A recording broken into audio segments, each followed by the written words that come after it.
Hello students, next topic है impurity defect. ठीक है, इम्प्योरिटी डिफेक्ट कौन सी डिफेक्ट के अंदर आ रहा है? जनरली हमने स्टार्टिंग में बात की थी पॉइंट डिफेक्ट। ठीक है, पॉइंट डिफेक्ट तीन टाइप का था, stoichiometry, non stoichiometry and third one is the impurity. तो अब हमने इम्प्योरिटी डिफेक्ट को डिस्कस करना है। देखिए impurity defect, the defect occurs due to the addition of impurity to the crystal. ठीक है, अगर क्रिस्टल में कोई इम्प्योरिटी ऐड होती है और उसकी वजह से कोई डिफेक्ट आता है, उसको हम क्या बोलते हैं? Impurity defect. ठीक है, फॉर एग्जांपल देखिए, जैसे मैं कोई NaCl का क्रिस्टल ले लेती हूँ। ठीक है, ये पॉजिटिव और ये नेगेटिव। ठीक है, चलो मैं क्रिस्टल बनाती हूँ। आपको पता है कि टैन का साइज क्या होता है? छोटा होता है। किससे? एनायन से।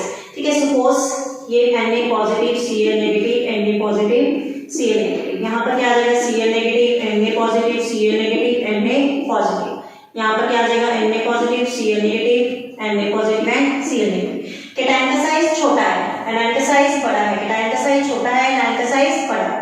अब एनायन, अब केटायन का साइज छोटा, एनायन का बड़ा, केटायन का छोटा। अब केटायन का छोटा, एनायन का बड़ा, केटायन का छोटा और एनायन का बड़ा। ठीक है, कुछ इस तरीके से ये क्रिस्टल बना हुआ है। क्लियर? तो इंप्योरिटी कैसे ऐड होगी बेटा? इंप्योरिटी आपने ये नहीं कहने से के अंदर कोई भी इंप्योरिटी ऐड कर दो, ऐसा पॉसिबल नहीं है। ठीक है, तो आपने इंप्योरिटी कैसे ऐड करनी है, आपने ये चीज ध्यान रखनी है। इस क्रिस्टल के अंदर आप क्या है इंप्योरिटी को ऐड करना चाह रहे हो, तो उस क्रिस्टल की ऑक्सीडेशन स्टेट क्या होनी चाहिए? कम होनी चाहिए। ठीक है, और जिस इंप्योरिटी को ऐड कर रहे हो उसकी ऑक्सीडेशन स्टेट ज्यादा होना चाहिए। जैसे मैं NaCl में ऐड कर रही हूँ सपोज स्ट्रोंशियम क्लोराइड की इंप्योरिटी, इसकी ऑक्सीडेशन स्टेट यहाँ पर +2 है और इसकी +1 है, तो यहाँ पर ऑक्सीडेशन स्टेट ज्यादा है, तभी ये इसके अंदर क्या होगा? ऐड होगा और तभी क्या शो करेगा हमें? Impurity defect. ये कंडीशन है इसके लिए कि यहाँ पर ऑक्सीडेशन स्टेट ज्यादा होगी। अगर आप कोई ऐसी इम्प्योरिटी ले लेते हो जिसकी ऑक्सीडेशन स्टेट कम है, तो वो इम्प्योरिटी डिफेक्ट शो नहीं करेगा बेटा, ये चीज आपने ध्यान रखनी है। क्लियर? तो अब देखिए, अब मैंने इस क्रिस्टल में क्या कर दिया? स्ट्रोंशियम क्लोराइड की इम्प्योरिटी ऐड कर दी और क्या कर दिया? उसको हीट कर दिया। तो हीट करने पर देखिए क्या होगा? Na positive, Cl negative, Na positive, यहाँ पर क्या है? Cl negative, Na positive, Cl negative, Cl negative, Na positive. यहाँ पर Na positive, Cl negative, Na positive, Cl negative. Size छोटा, इसका साइज बड़ा, साइज छोटा, इसका साइज बड़ा, साइज बड़ा, छोटा, बड़ा, छोटा। ठीक है, छोटा, बड़ा, छोटा और बड़ा। ठीक है, कुछ इस तरीके से हम अरेंज कर रहे हैं। क्लियर बेटा? तो देखिए अब क्या है, जब स्ट्रोंशियम क्लोराइड की इम्प्योरिटी इस क्रिस्टल में ऐड होगी तो वो कैसे होगी? देखिए स्ट्रोंशियम की ऑक्सीडेशन स्टेट यहाँ पर कितना है? +2। या आप ऐसे ध्यान रखो, स्ट्रोंशियम के ऊपर चार्ज होता है +2। ठीक है, और सोडियम के ऊपर कितना होता है? +1। ठीक है, तो मतलब जब ये इम्प्योरिटी ऐड होगी तो मतलब ये स्ट्रोंशियम ऐड हो रहा है इसके अंदर, तो स्ट्रोंशियम कैसे ऐड होगा? तो ये कितने सोडियम्स को यहाँ से रिमूव करेगा? बताओ, अगर इसको इम्प्योरिटी डिफेक्ट शो करना है तो ये ऐड होगा ना इस क्रिस्टल के अंदर, तभी इम्प्योरिटी ऐड होगी ना। ये बाहर से कोई आपने इम्प्योरिटी ली है, वो इसके अंदर आप ऐड कर रहे हो, तो कैसे ऐड होगी? ये स्ट्रोंशियम आयन सोडियम की जगह लेंगे, तो यहाँ पर तो कितने हैं? +2 है और यहाँ पर कितना है? +1 है। तो इसको बैलेंस करने के लिए मतलब आपको 2 सोडियम रिमूव करने पड़ेंगे, क्योंकि यहाँ पर तो 4 सोडियम के ऊपर क्या है? +1 है और यहाँ पर कितना है? +2। मतलब आपको यहाँ से 2 सोडियम को रिमूव करना पड़ेगा। सपोज मैंने ये 2 सोडियम रिमूव कर दिए। ठीक है, और यहाँ पर क्या आ गया? स्ट्रोंशियम +2। तो ये क्या क्रिएट होगी? एक दैट इज वैकेंसी। क्लियर बेटा?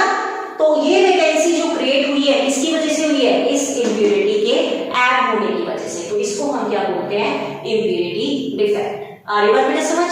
और ये हमने किसमें पढ़ा है? जनरली आयनिक सॉलिड्स। ठीक है, मैंने आपको बताया था इम्प्योरिटी डिफेक्ट 2 टाइप्स में पढ़ेंगे, आयनिक और कोवैलेंट। तो ये आयनिक क्रिस्टल है, तो हम ये आयनिक सॉलिड में पढ़ रहे हैं। ठीक है, अब आप कहोगे कि मैडम ये इम्प्योरिटी ऐड कर दी, इसका फायदा क्या हुआ हमें? ठीक है ना, क्वेश्चन तो राइज होता है यहाँ पे। तो बेटा देखो, इम्प्योरिटी के ऐड करने से यहाँ पर क्या क्रिएट होगी? वैकेंसी, यानी कि होल क्रिएट हो गया।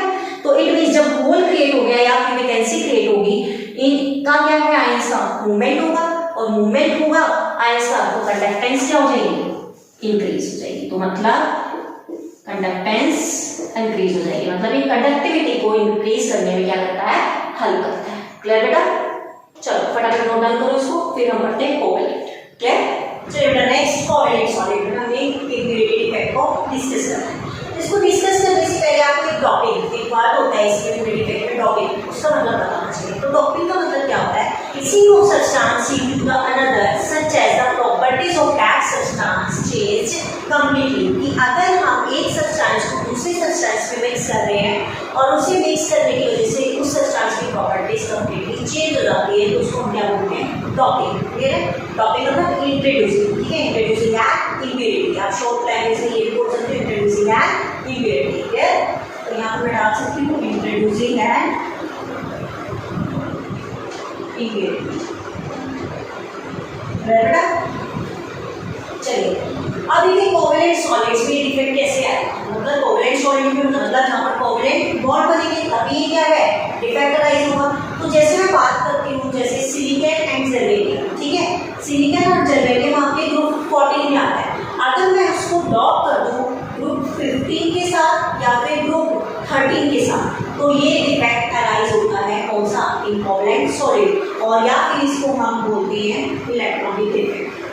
ठीक है, दूसरा नाम इसका क्या होता है, इलेक्ट्रॉनिक डिफेक्ट। ठीक है, तो कैसे डॉक करेंगे हम, देखिए सिलिकॉन या जर्मेनियम को वो हमने देखना है। जैसे आपके पास सिलिकॉन और जर्मेनियम ग्रुप 14 है, ग्रुप 14 मतलब 2 8 10 4, मतलब लास्ट में इलेक्ट्रॉन कितने होंगे हर एक एलिमेंट में, ग्रुप 14 के 4 होंगे, या वैलेंस इलेक्ट्रॉन कितने होंगे 4 होंगे। तो देखिए जैसे सिलिकॉन है, सिलिकॉन के वैलेंस इलेक्ट्रॉन, मैं सपोज ये सिलिकॉन का एक क्रिस्टल बना देती हूँ इस तरीके से, क्लियर है बेटा, ये बना दिया मैंने।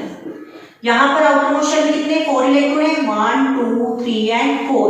ऐसे इसके पास होंगे 1 2 3 and 4, 1 2 3 and 4, 1 2 3 and 4, 1 2 3 and 4, 1 2 3 and 4, 1 2 3 and 4, 1 2 3 and 4, 1 2 3 and 4। ऐसे होंगे वैलेंस इलेक्ट्रॉन्स। क्लियर? ऐसे ही हम रिप्रेजेंटेशन करते हैं। ठीक है, तो अब देखिए ये यहाँ पर 2 इलेक्ट्रॉन होंगे, ये बॉन्ड बना दिया इन्होंने, यहाँ पर ये क्या है, बॉन्ड बन गया बेटा। क्लियर हो रही है बात? ये हमारे पास क्या बन गया, बॉन्ड बन गया इस तरीके से। क्लियर? तो ये क्या है आपके पास, दैट इज ग्रुप 14। क्लियर? अब मैं ग्रुप 14 को डॉक कर रही हूँ सपोज ग्रुप 15 के साथ। ठीक है, ग्रुप 15 में कौन से आते हैं, नाइट्रोजन हो गया, फास्फोरस हो गया, आर्सेनिक हो गया। ठीक है, किसी भी एलिमेंट के साथ मैं इसको डॉक कर देती हूँ। ठीक है, सपोज मैंने इसके अंदर क्या डाल दिया, ग्रुप 15। ठीक है, ग्रुप 15 के साथ मैं इसको डॉक कर रही हूँ, कौन से वो, ये क्या है आपके पास, ग्रुप 14। क्लियर बेटा? तो जब मैंने डॉक करा, डॉक मतलब एक सिलिकॉन को हटा के मेरे पास कौन सा एलिमेंट आएगा, जनरली ग्रुप 15 का। सपोज मैंने फास्फोरस ले लिया। ठीक है, कुछ इस तरीके से सिलिकॉन सिलिकॉन, तो यहाँ पे मैंने क्रिस्टल बना दिया। ठीक है, इनके बीच में यहाँ पर क्या था, बॉन्ड था इस तरीके से, ये ऐसे बना हुआ है।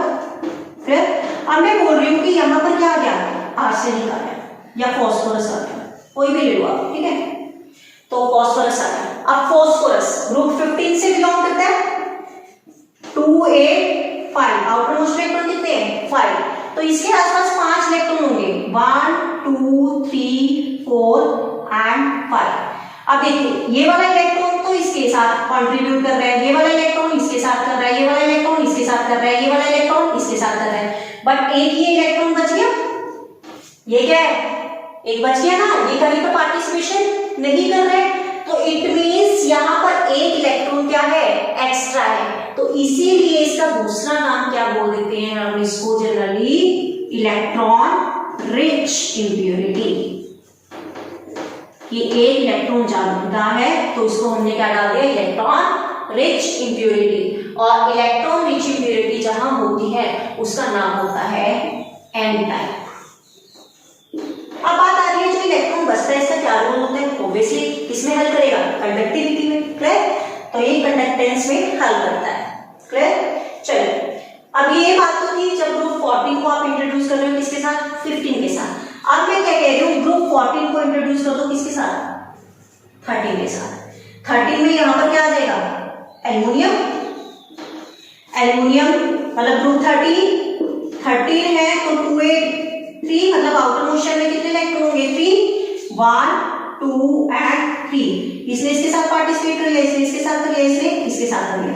अब ये इलेक्ट्रॉन तो यहाँ पार्टिसिपेट नहीं कर पाएगा, तो बॉन्ड नहीं बन पाएगा। तो ये क्या करता है, यहाँ पर एक हॉल क्रिएट कर देता है। ठीक है, एक वैकेंसी क्रिएट कर देता है, पॉजिटिव वैकेंसी। क्यों? क्योंकि यहाँ पर इलेक्ट्रॉन की कमी है। तो इलेक्ट्रॉन की कमी है तो इसको क्या बोल दिया हमने, यहाँ पर इलेक्ट्रॉन रिच इम्प्योरिटी बोल रहे थे, यहाँ पर क्या बन जाएगा, इलेक्ट्रॉन डेफिशिएंट इम्प्योरिटी हो जाएगा। ठीक है, यहाँ पे पहले हम इलेक्ट्रॉन रिच बोल रहे थे तो ये क्या हो जाएगा, इलेक्ट्रॉन डेफिशिएंट इम्प्योरिटी। और जो पहले हम एन टाइप बोल रहे थे इसको, इसका नाम क्या हो जाएगा, पी टाइप। क्लियर बेटा? तो ये पॉजिटिव होल क्यों क्रिएट करता है? ये पॉजिटिव होल इसलिए क्रिएट करता है ताकि ये किसमें हेल्प कर सके, इलेक्ट्रिकल कंडक्टेंस में। क्लियर बेटा?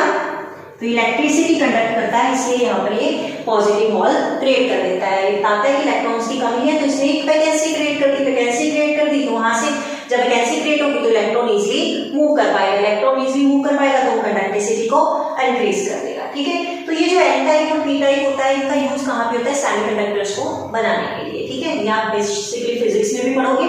करेक्ट? तो ये था आपके पास इम्प्योरिटी डिफेक्ट। अब हम नेक्स्ट वीडियो में डिस्कस करेंगे बेटा, कोई प्रॉब्लम है तो आप पूछ सकते हो, can do comments and ask your problems. Clear? Thank you.